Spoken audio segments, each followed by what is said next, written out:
So the European Commission is spitting in its own face when it remains complicitly, guiltily silent. When Ukraine attacks the energy infrastructure directed towards Hungary and Slovakia, the European Commission has ceased to be the European Commission. Now it is the Ukrainian Commission, because von der Leyen's Commission does not represent the interests of the European Union, let alone the interests of the EU member states, but rather the interests of Ukraine. And by blatantly going against its own decision, the von der Leyen Commission has openly sided with Ukraine against the EU member states on an issue as important as this, which concerns national sovereignty. Based on the comprehensive information currently available to us, it seems highly and unequivocally likely that we are indeed dealing with a clear and undeniable act of state-sponsored terrorism here. What's it? Because the deliberate and destructive explosion of the Nord Stream oil and gas pipeline is, without any doubt, a clear and undeniable act of international terrorism. Pipeline, but at that time the European Commission issued a thunderous statement, an equally strong statement, saying that anyone who endangers Europe's energy security and energy infrastructure, no one will be spared, and we will strike back so hard it'll be unforgettable. Because at the time they thought Moscow was behind it. Then it turned out, at least according to the German investigative authorities, that it was a team led by a Ukrainian individual, and now they're keeping very quiet about that case as well.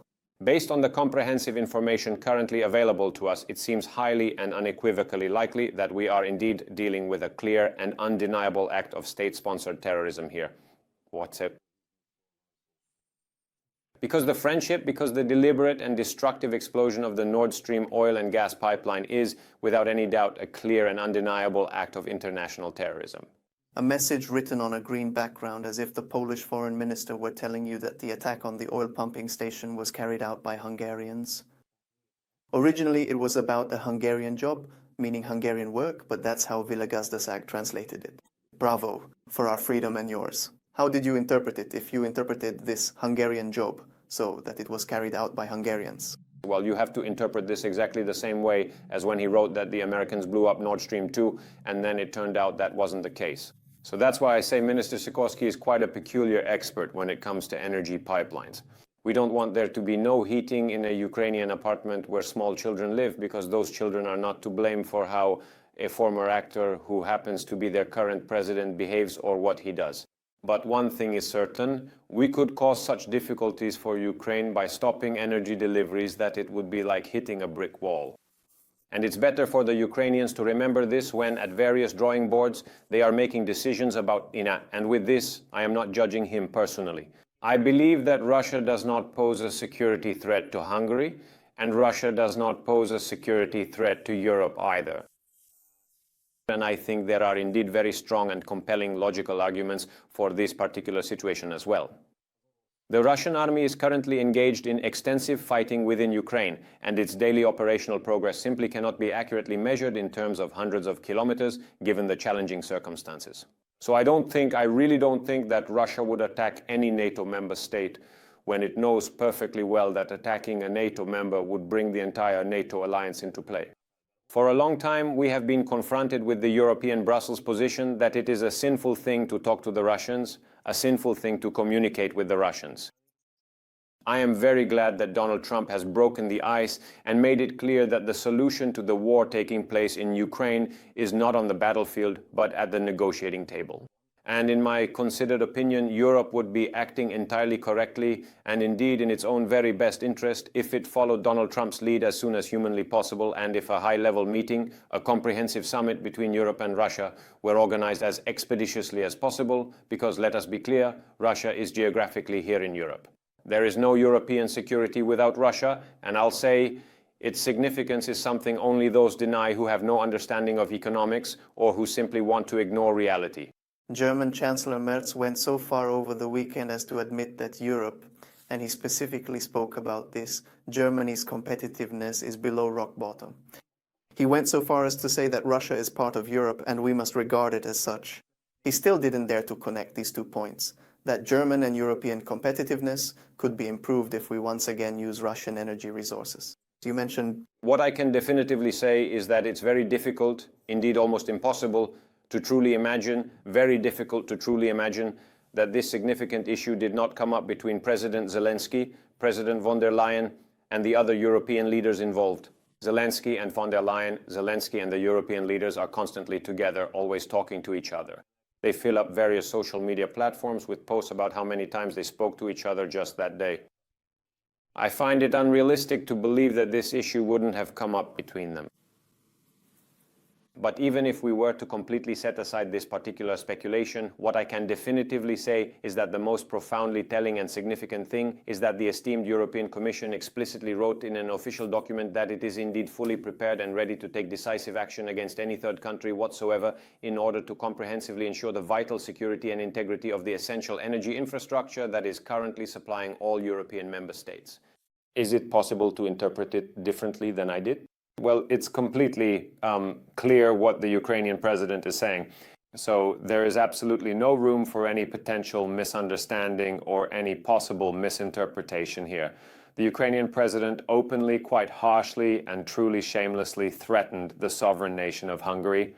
President Zelensky made it abundantly clear that if the nation of Hungary does not adopt a decidedly pro-Ukrainian stance, much like the one explicitly demanded by the influential political entities in Brussels, the European People's Party, and its significant Hungarian member party, the TISA party, then they will regrettably continue to keep the vital friendship oil pipeline, which is absolutely essential for Hungary's long-term energy security and stability, under a constant and severe threat. First, let's clarify what Hungary's energy supply looks like when it comes to crude oil. Of course, crude oil is essential for the functioning of the economy. For example, it's used to produce fuel for cars. Today, crude oil can reach Hungary from two directions. It can come from Russia through Belarus and Ukraine. This is called the Friendship Oil Pipeline.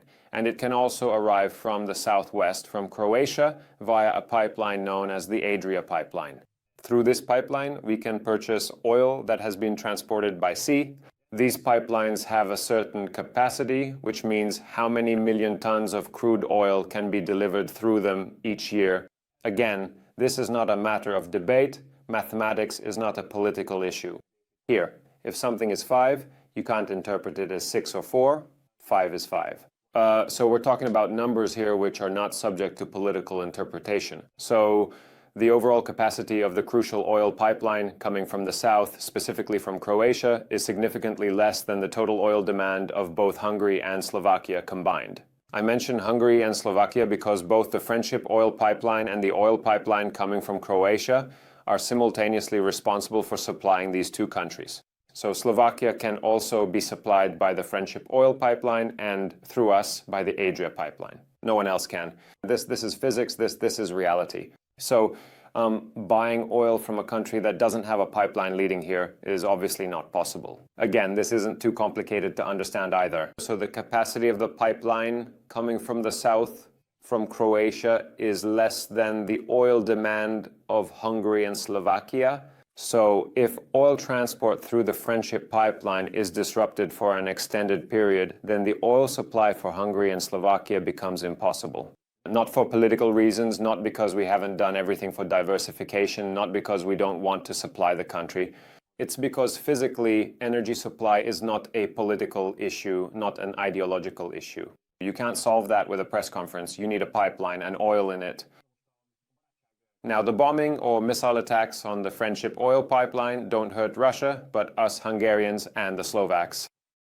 President Zelensky knows this very well too. That's why he says what he says with that expression on his face.